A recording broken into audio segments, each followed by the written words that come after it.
তোমাদের বৌদি কেমন করে শুতে আছে? আর যদি একটা হরমোনাসি তাহলে হয়ে যেত। শুতেই দিন কাটছে। অবশ্যই রে। বগলের চুলগুলো কেটে যাবে। বগলের চুল। বাবা নাই আচ্ছা আচ্ছা গাইস, কেমন করে শুতে আছে? দেখ মামা কই মামা প্রথম রাতে এরকম করছিল না? হুম? কি করছে রে? হুম?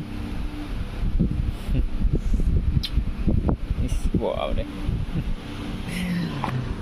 এই দেখতে পাচ্ছি ভালোবাসা, আমার ভালোবাসা দেখাচ্ছে আমাকে তোমার বৌদি। দেখ নিজেই দেখ কেমন লাগছে। কেমন লাগছে? হ্যাঁ জানি আমি জানি। তো ঠিক আছে গাইস, চলেন ভালো কথা ভিডিওটা মানে একটু কেটে দিলাম, কেটে দেওয়ার পর এটা ফের করলাম।